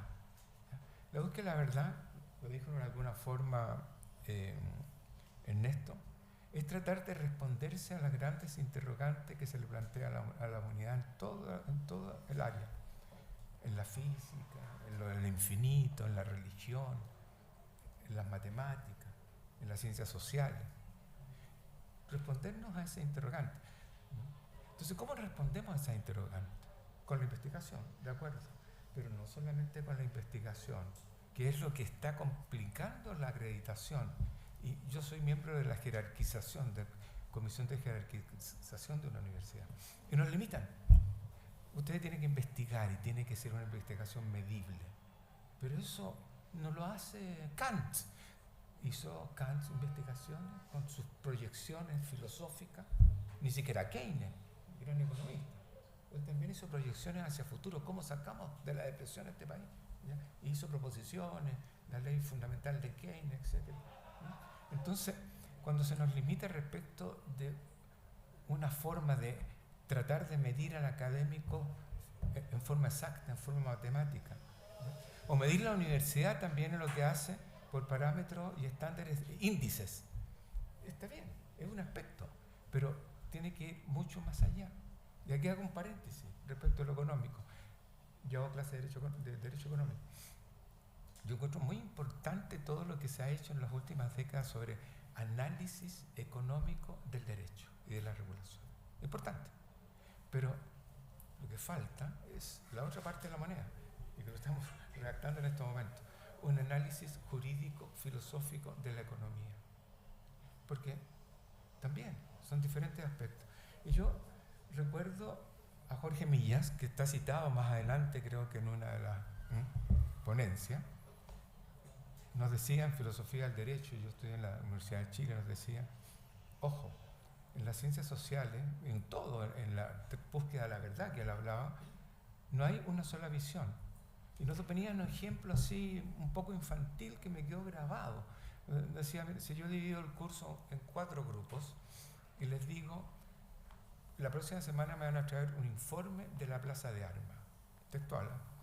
Y un grupo se va a colocar en la esquina surponiente, el otro en la suroriente, el otro en la norponiente, el otro en la oriente, y de ahí van a traer los informes y evidentemente los van a leer sobre la Plaza de Armas. Son 4 informes distintos. Y es la Plaza de Armas. Porque en ciencias sociales, donde uno se mire es como mira la realidad. Si yo la miro como comunista, tengo esta realidad. Si la miro como neoliberal, tengo esta realidad. Si la miro como, qué sé yo, demócrata o lo que sea, son diferentes realidades. Entonces, eso nos obliga a nosotros a entender que en la universidad, que justamente podemos tener diferentes visiones, necesitamos un trabajo conjunto en las respuestas a esta búsqueda de la verdad, que son las grandes interrogantes. No solamente transmitir la docencia, que es un paquete congelado, el artículo tanto, el Código Civil, el artículo tanto, lo que dice la corporación, sino, ¿está bien lo que dice el artículo tanto? ¿Está bien la actual ley del consumidor? Explico nomás solamente, o qué sé yo, el decreto 211 sobre libre competencia, lo explico artículo 1. No necesitará una adecuación, una reforma. ¿Cómo lo hago? ¿Está bien? ¿Está funcionando bien? ¿No? Bueno, la universidad como comunidad, esto es, que haya realmente una común unidad en este propósito de buscar la verdad, no solamente transmitir conocimiento, pienso que requiere ciertos elementos. Y hablamos de un modelo en ese sentido de universidad. Como el modelo, en cualquier ámbito, el modelo yo también enseño en Derecho Económico el modelo de mercado perfecto, ¿no es cierto? Mercado perfecto. Elemento 1, 2, 3, 4. Entonces los alumnos preguntan, señor, pero eso no existe. ¿Para qué lo enseño? Bueno, si nunca la profesión existe, ¿para qué lo enseño? Para comparar nuestra realidad con eso ideal. ¿En qué sentido nos estamos fallando? ¿Qué podemos hacer para ir aproximándonos? También puede haber un modelo ideal de universidad, como un modelo ideal de persona. Quizás el único es Jesús para nosotros los creyentes, pero como imitación de Jesús, ¿no es cierto? ¿Cómo seguimos? De ese punto de vista, ¿ya? Hay que tener presente la finalidad de la universidad, que no solamente la docencia, formar profesionales, sino que pensar, buscar la verdad, pero conjuntamente, en comunidad. Elementos. La comunidad debe ser humanista. No solamente por la enseñanza de la humanidad, sino porque la esencia es la persona humana, su progreso, individualmente y en sociedad. Y estamos en un quiebre social, mundial. O sea, el quiebre de la armonía social, partiendo de la base de la inseguridad, de los ilícitos, de la corrupción, nos demuestra que realmente no estamos nosotros haciendo el aporte para que realmente sea el país una comunidad humanista. A partir de la universidad debe dar el ejemplo en ser humanista. Es decir, vivir para el hombre como tal, en sus necesidades esenciales y en la sociedad. ¿Enseñamos necesidades esenciales? No, no enseñamos. Le preguntamos al alumno qué entiende por las necesidades esenciales y qué son aquellas que se diferencian de las no esenciales. Pregúntenle usted a un estudiante de ingeniería, ¿qué es eso? No tiene respuesta. Y es simple, son aquellas que si no se satisfacen, le producen a la persona un quiebre. El hambre produce un quiebre, pero no solamente fisiológico, también emocional, también espiritual. O sea, todo lo que produce un quiebre. Y cuando son colectivas hay un quiebre social y puede haber malestar social. Entonces, partamos por eso, ¿no es cierto? ¿Ya? O sea, se parte del punto de vista de la persona y de sus necesidades esenciales. Y de ahí surge, por supuesto, el tema de que si logro satisfacer las necesidades esenciales, tengo dignidad de vida. Si no las logro satisfacer, si estoy con quiebre, mi vida no es digna, y viene una correlación, ¿cómo lo regulamos esto?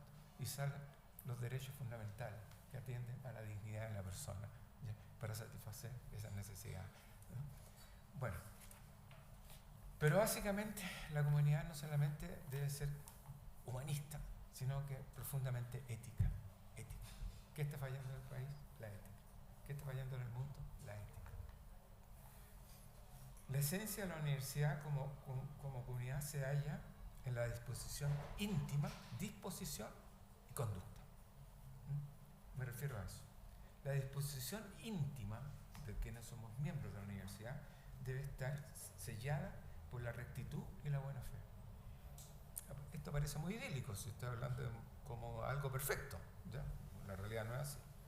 Rectitud y buena fe, esa es la disposición íntima. Rectitud para tener conciencia de lo que se dice con rectitud, en la búsqueda de la verdad.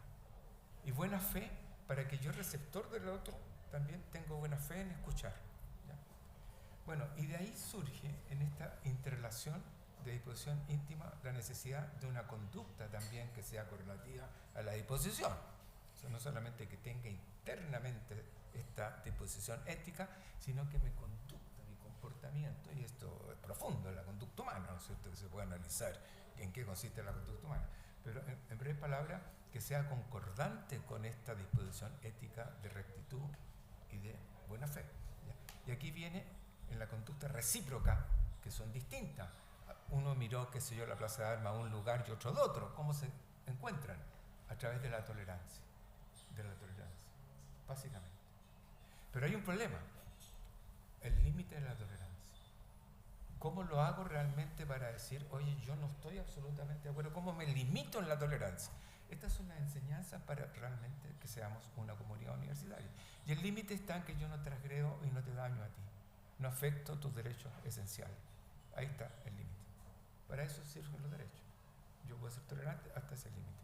Por eso que la tolerancia tiene otro aspecto, la reciprocidad. O sea, tenemos que en el trabajo actuar recíprocamente unos a otros. No solamente entre los académicos, sino también con los estudiantes. Le enseñamos eso a los estudiantes. Ese es el tema. Porque la idea es que la comunidad que podamos crear aquí sea como la escuela para que se proyecte hacia la sociedad. Eso es un desafío. No solamente para que la gente, por supuesto, tenga buenos salarios y aumente los salarios, como en la otra, por supuesto, pero para que proyectándose, ¿no es cierto?, como comunidad tengamos armonía social, que es un ideal inalcanzable, porque siempre va a haber criminalidad, ilícito, todo, pero por lo menos se puede ir avanzando, progresando. Y de ese punto de vista, ya lo dije, es una comunidad pluralista, eso es otro elemento, porque evidentemente somos pluralistas, ¿ya? Jorge Millán dice lo siguiente, en un opúsculo que realmente escribió en épocas difíciles de la universidad. Dice que si bajo el pretexto de comprometer a la universidad con una determinada misión se evita el pluralismo, la universidad se apaga. Dice, textual, el espíritu universitario es frágil, sensible a esos intentos de impedir el pluralismo. Se retrotrae y termina por apagarse cuando, estoy tratando de hacer un resumen, cuando el académico, con miedo, preso de temor y depresiones, caen en la autoinmolación intelectual, incapaces de sostener en público lo que legítimamente piensan en privado. Jorge Millas. Idea y defensa de la universidad.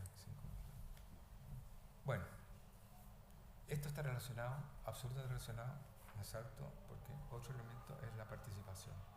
Muy bien, entonces estamos hablando de que podamos todos participar, intelectualmente, no me refiero al punto de vista de la organización, sino que en esta tarea de docencia y de búsqueda de la verdad, todos. ¿Ya? Me salto en relación a lo que decía Jorge Milla, el tema de la libertad. La libertad. La libertad está consagrada en la ley, está consagrada en la Constitución, ¿no es cierto? Todos lo saben, no quiero reafirmar eso, pero en relación a lo que estamos hablando, voy a otro aspecto, a lo que se refiere la libertad ambiental, el clima de libertad. Se rompe el clima de libertad cuando yo, profesor, me burlo de lo que dijo un alumno. Yo le digo, mire, ustedes son libres para decir lo que quieren. Bien, hagan las preguntas, un alumno hace una pregunta absurda y todos se ríen. Nunca más va a usar su libertad. Perdió la libertad, el clima de libertad. Por eso que el bullying, todas estas cosas de persecución son absolutamente censurables y hay que ser muy punible con esas tipos, porque se afecta un derecho fundamental que es la libertad y se daña a la universidad. No puede ser, no puede. ¿Ya? Y hay que enseñárselos al alumno en el sentido de que, mira, si tú haces bullying o te burlas o qué sé yo, cualquier cosa, realmente estás afectando algo esencial para el funcionamiento de la universidad y la sociedad. ¿Ya? Resumen, porque se puede hablar mucho más de esto. El método de trabajo, vinculado a lo que estamos hablando, el diálogo. ¿Cuánto me queda? El diálogo, el diálogo.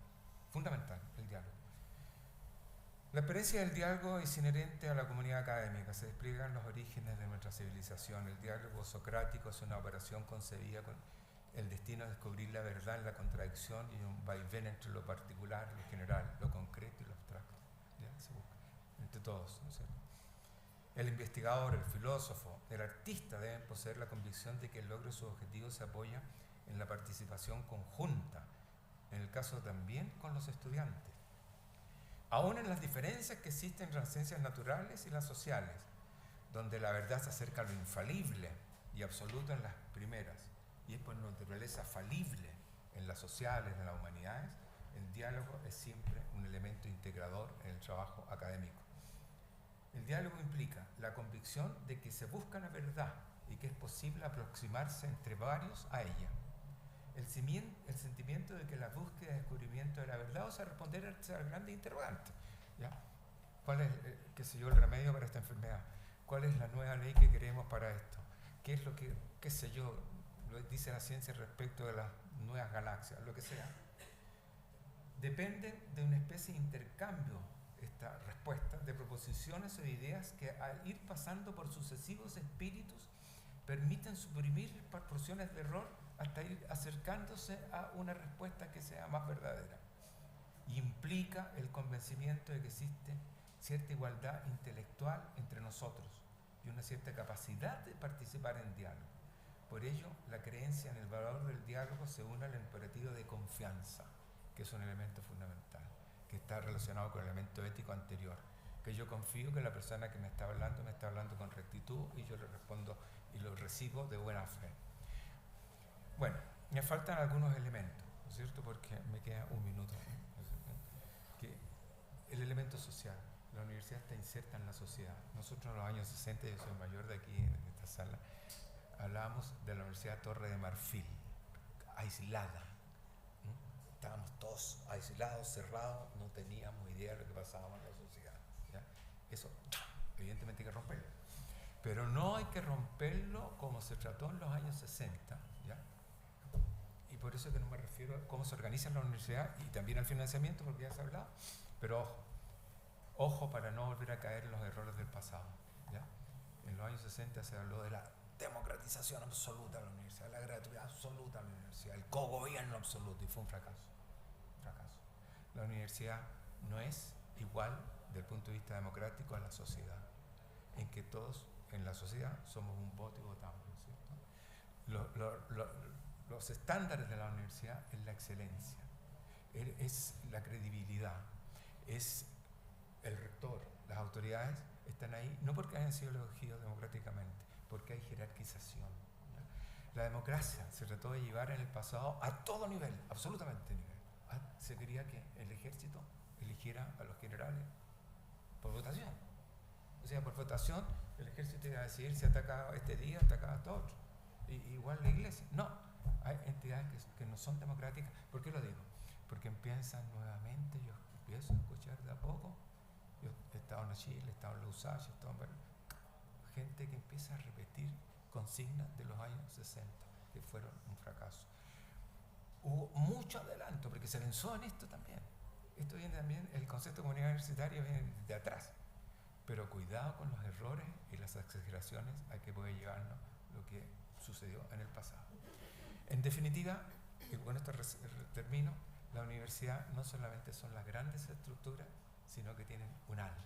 Y el alma somos nosotros que tenemos que dar el ejemplo y testimoniar realmente como personas que tenemos esa alma dentro de aquí y hacia la sociedad. Eso es todo. Muchas gracias.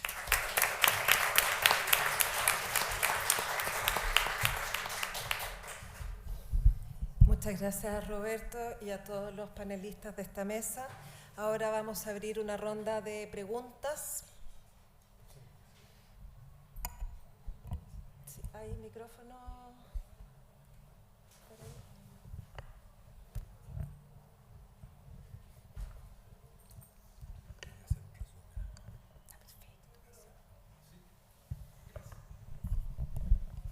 Bueno, muchas gracias por la invitación y por este muy buen seminario. Estoy fundamentalmente de acuerdo con lo que han planteado cada uno, que la universidad excede parámetros meramente económicos, ¿no es cierto?, como fenómeno.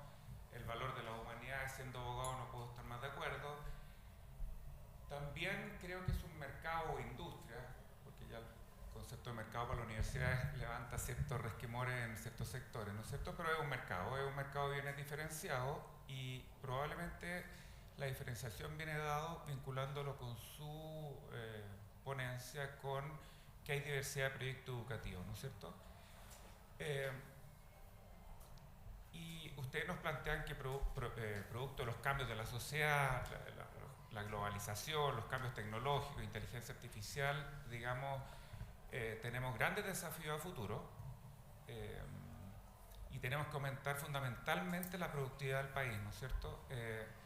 Pero eso choca, creo yo, y quisiera saber cuál es la respuesta que ustedes plantean a esto con lo que es la política de gratuidad, porque una realidad también es que Chile gasta una cantidad enorme de recursos fiscales en educación superior, ¿no es cierto? Y esto lleva a la conclusión de que uno, en teoría, debiese estar gastando más en educación superior. Entonces, ¿cómo puede uno conciliar, digamos, el buen uso de los recursos fiscales con estos desafíos que tenemos como país? Partiendo de la base, asumo que la política de gratuidad, que es una política pública, es irreversible, digamos. Y lo último, si es que hay algún estudio que vincule humanidades con algún grado de productividad, si es que es posible hacer ese vínculo. O sea, lo que quiero decir, Chile tiene que gastar plata en esto, pero nosotros estamos diciendo en la práctica que deberíamos estar gastando más recursos fiscales en esto, o quizás estoy equivocado en el análisis, no lo sé.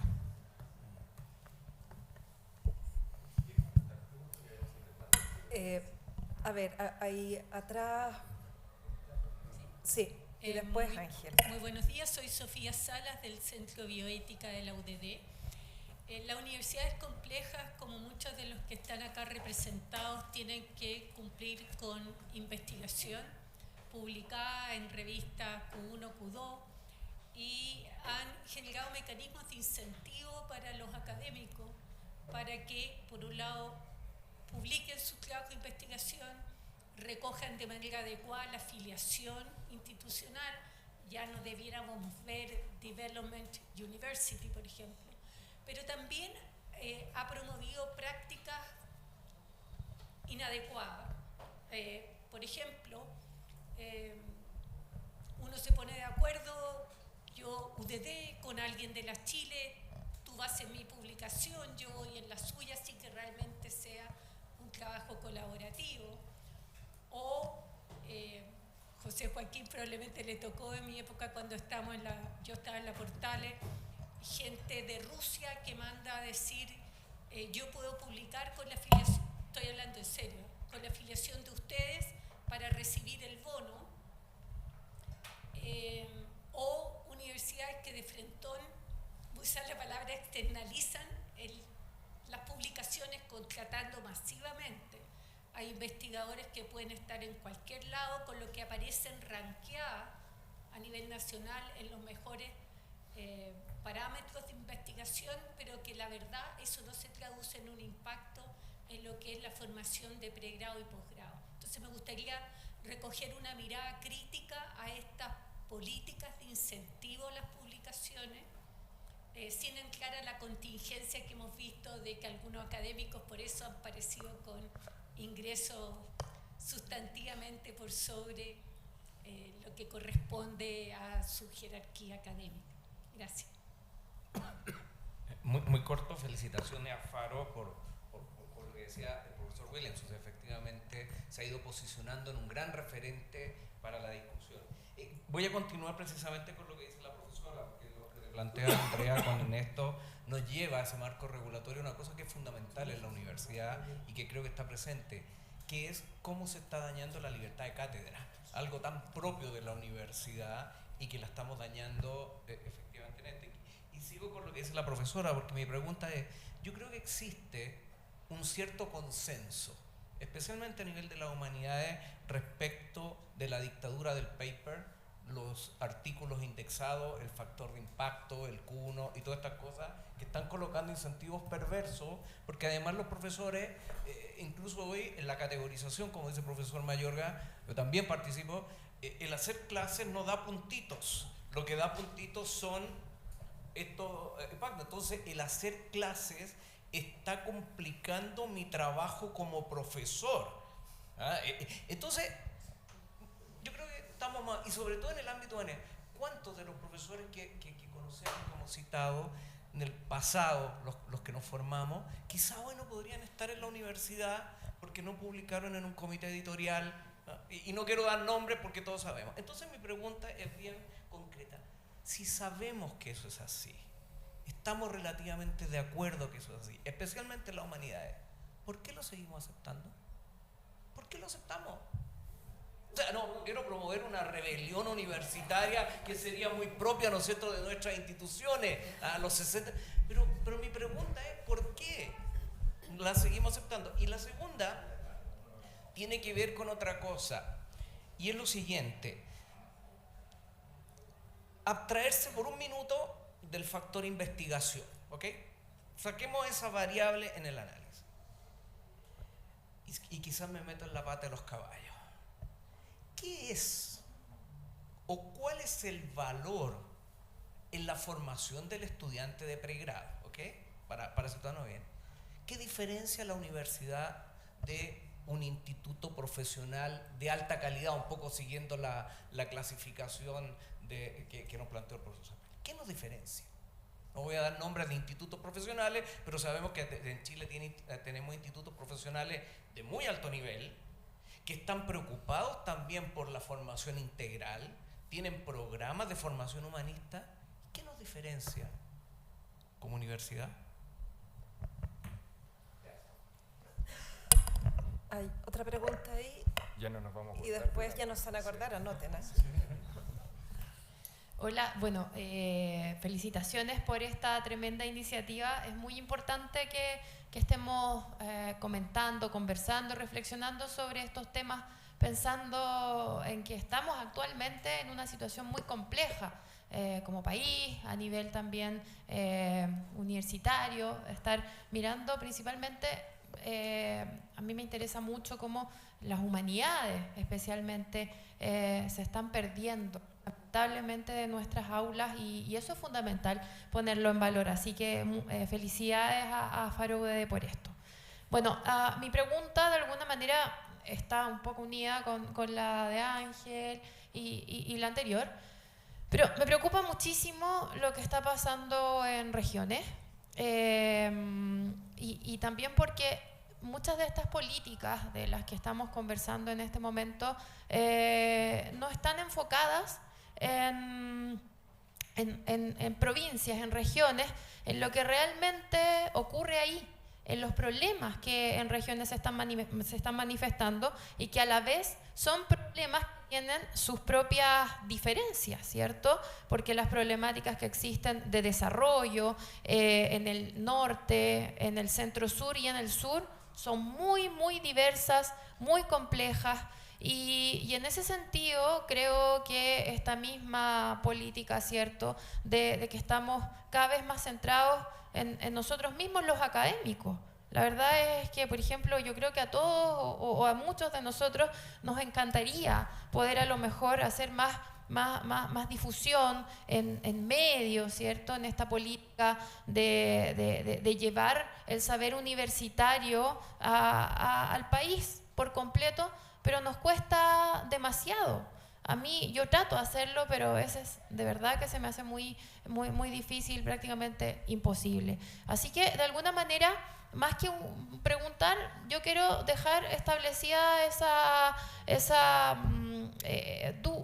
duda o que reflexionemos al respecto, porque realmente Chile necesita desarrollar, y valga la redundancia, estos polos de desarrollo que están en el norte, en el sur, y desde la universidad pienso que es muy poco. No es que no estemos haciendo nada, pero es muy poco lo que se está haciendo. Así que eso, gracias. Muchas gracias, Cecilia. ¿Quién parte? Ernesto está pero ansioso. Quiero comentar sobre algunos de los puntos, no sobre todo, no tengo como información para todos, pero sobre el desafío un poco de la gratuidad y el futuro. Plantear eso, una primera cosa que no hay que olvidar, que hay una discusión en curso, ¿eh? O sea, no solamente es una discusión sobre el nivel de gasto actual, sino que lo que puede pasar hacia adelante, y por eso lo levantamos como tema. Quizás a la inquietud más de fondo sobre el nivel de gasto financiamiento, yo quiero recordar que las familias tenemos un rol en el financiamiento de la educación superior, porque este no es solamente un bien público, es un bien privado que tiene retornos para las personas, y por lo tanto creo que la tarea principal del financiamiento está en promover el acceso para que personas puedan disponer de opciones de hacerlo. Y mi último comentario en esto, porque no voy a tocar todo lo que tú planteas, es que el tema no es solo gratuidad, es también la regulación. Y es la combinación de elementos la que hace difícil enfrentar el futuro. Porque, y esto conectándolo con algunas de las otras observaciones, hoy día lo que empieza a pasar es que si ustedes miran incluso los LinkedIn o LinkedIn, como se pronuncian, de las personas, lo que van a ver son mucho más certificaciones de competencias digitales y de competencias específicas que solo grados universitarios. Y empieza a haber un desacople entre la certificación de las instituciones de educación, porque está quedando rígido ese conocimiento, esa agilidad, versus lo que empieza a certificar, comillas, el mercado. Y eso lo conecto con la inquietud de Ángel, que los indicadores de los papers y todo.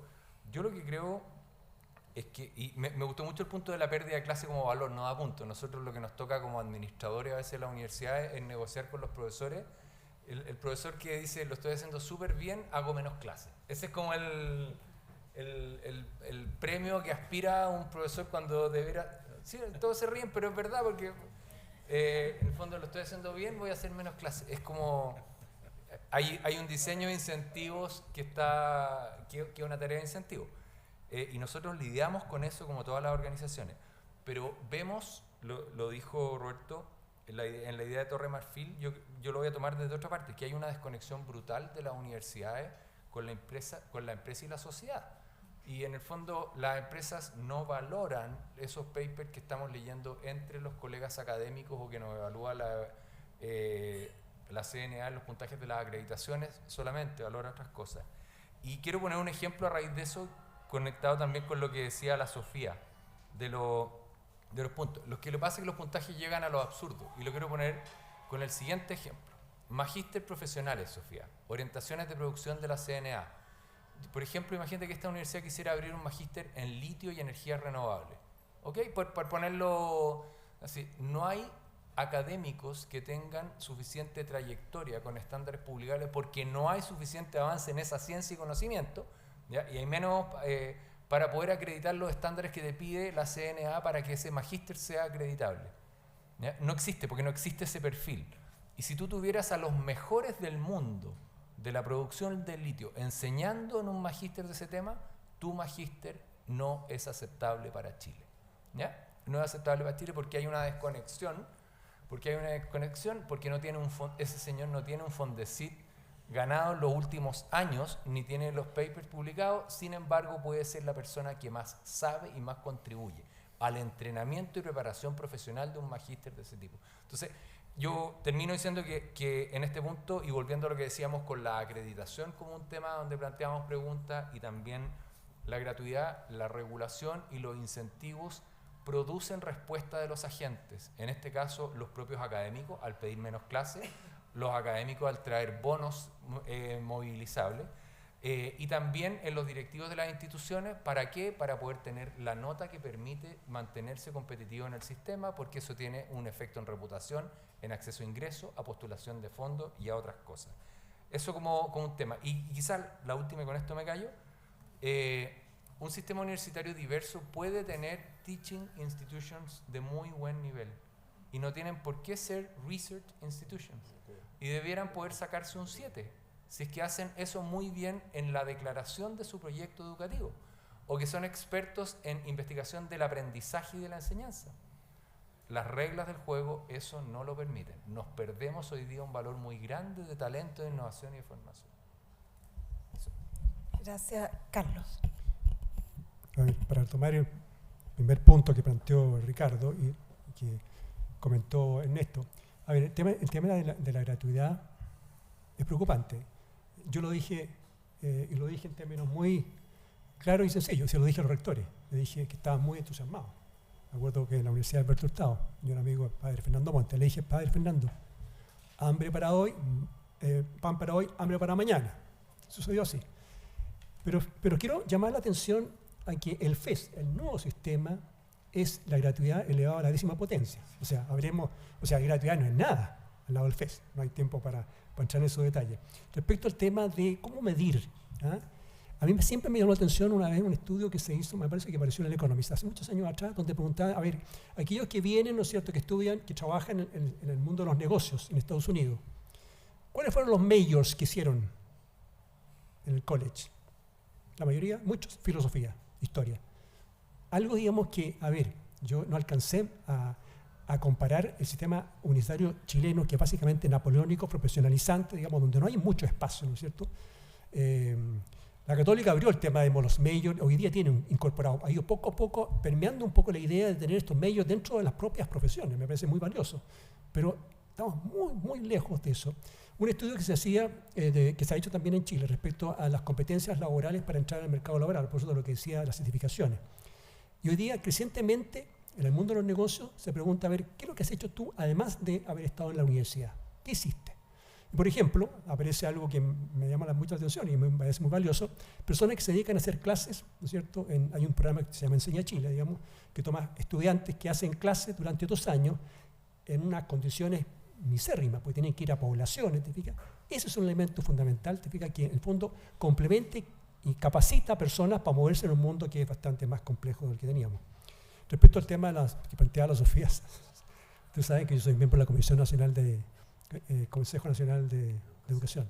Por lo tanto, no podría hablar sobre el tema de acreditación porque a nosotros nos llegan todas las apelaciones que recibimos, pero sí comentar algo que sí me llamó la atención, que supe que una universidad que hoy día está en las ligas mayores, como está la UDD, ¿no es cierto?, tenía en su staff académico una cantidad enorme de chinos y publicaban con chinos que a su vez, digamos, nunca habían hecho clases ni en el pregrado ni en el posgrado en ningún lado.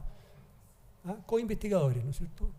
O sea, un convenio de colaboración, no sé cuánta plata, digamos, habrá habido por medio, te fijas, pero en el fondo hoy día estamos frente a un sistema, a ver, que reconoce eso, ¿no es cierto? Y no reconoce un poco lo que decía Ernesto, ¿no es cierto? De pronto uno quiere crear un programa, quiere traer a alguien, no es reconocido. Y cuando se somete a la acreditación, las cortapisas o las camisas de fuerza impiden que efectivamente esa universidad pueda, dentro del mundo de la diversidad y la autonomía, pueda efectivamente tener nuevos programas. Así que estamos frente a una situación compleja. Lo que decía Ángel, estoy completamente de acuerdo contigo respecto al tema de la dictadura, los papers, ¿no es cierto? Quiero mencionar además una anécdota que me acuerdo que siempre decía Pedro Morandé, que ustedes conocían, sociólogo, el más importante sociólogo. No sé si el más importante porque tenemos otros gran sociólogos acá. Pero Pedro Morandé decía, a propósito de la dictadura de los papers, yo decía, cuando yo era prorector, decía, el decano le decía, ay, pero tiene que mostrar información de publicaciones, porque al final la acreditación no van a exigir eso. Pero ¿cómo voy a publicar yo si no puedo publicar en ninguna revista de corriente principal en Estados Unidos? Porque van a decir sociólogo católico, fuera, ¿no es cierto? A propósito de lo que yo decía, esto de las subhumanidades o humanidades de otro ámbito, estamos frente a una dictadura de los papers. Así que, pero quiero terminar con una palabra de esperanza. Yo creo que tenemos un buen sistema universitario, entre paréntesis.